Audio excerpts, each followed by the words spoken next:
back then, I wanted to start using my phone less.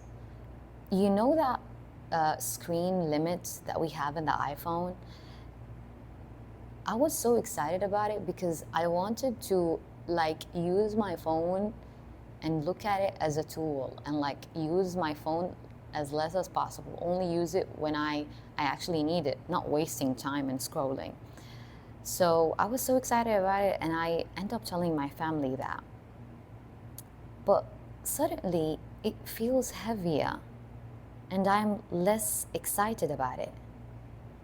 And I know many people felt like this when they're about to like do a specific thing that they always want to do, or like do this specific goal and work towards it. That goal end up being heavier, and some of these people quit just after telling people about their goals. Why do we do this? Why do we feel like this? Okay, let's break the reasons behind why do we feel like this. Number one, your goals stops being yours.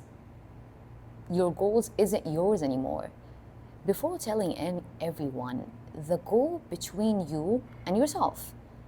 However, after you tell people, it becomes between you and your image in front of them.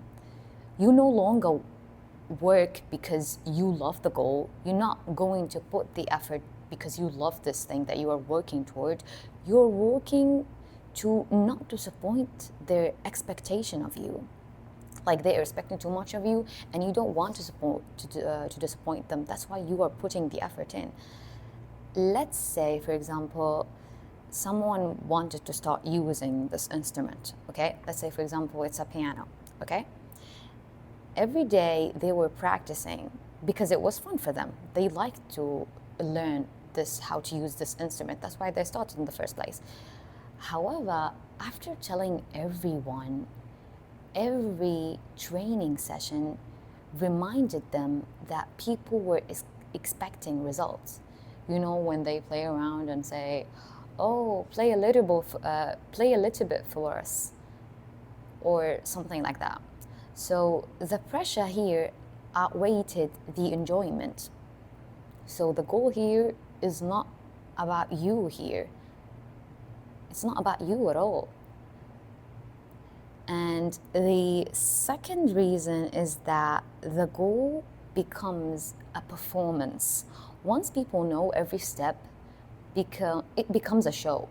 When everyone knows what you are doing, every step you're taking towards this specific dream or towards this specific goal that you're working on, it becomes a show for these people.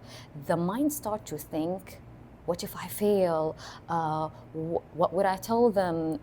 The goal is basically no longer a private space.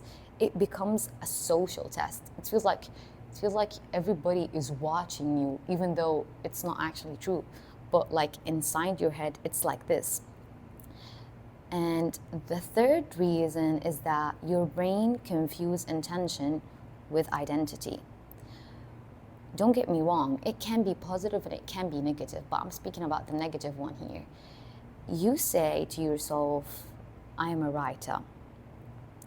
It's fine, don't get me wrong, but the mind loves the identity before he even deserves it.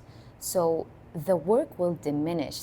But if you actually, the difference between the negative one and the positive one here is that we know it's like a manifestation. It's like you saying something about yourself. But the positive one is like they use it in manifestation or something like that. They actually put it in the work, like they do the actions. It feels like you saying to yourself that I am a writer, you like giving yourself the motivation to do and write more. But what I'm speaking about here is you having the identity of someone who is actually a writer, but you're not taking that much of an action. Another reason is that every opinion becomes a noise. Before telling people about your goals and what are you going to work on, there is only one voice, and it's you. It's only your voice in your head. But after you tell people, all of a sudden you will hear advice, comparison, predictions. Don't get me wrong, it can be positive, and most of them they actually want to help you, but it's it creates a noise, and under all that pressure, you will see yourself wondering, is that my goal? Or is it what other people want from me? That's why goals grow under peace and quiet. Okay, since we spoke about the main reasons why do we feel like this, let's talk about the solution now. Always, always protect the exciting stage. Not every goal has to have a crowd. Some dreams need privacy. Ask yourself before telling them, do I want support or do I want validation? If it was a validation, remain silent. Do not say anything to them. Keep it to yourself. Keep your dream to yourself. The second solution is share the system, not the dream. Instead of saying, I am going to write a book, say, I will write for 30 minutes every morning, because it's so easy to maintain. The third solution is always delay the announcement. Don't announce the goal until it becomes a habit. For example, let's say if you started going to the gym for 3 months, okay, you can announce it. But if it was your first week, let your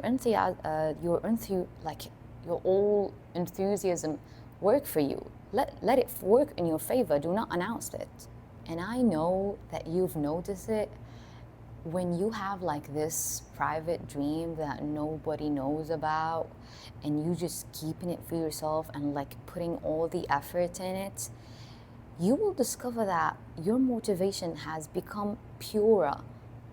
It's more pure because somehow you kept it within you.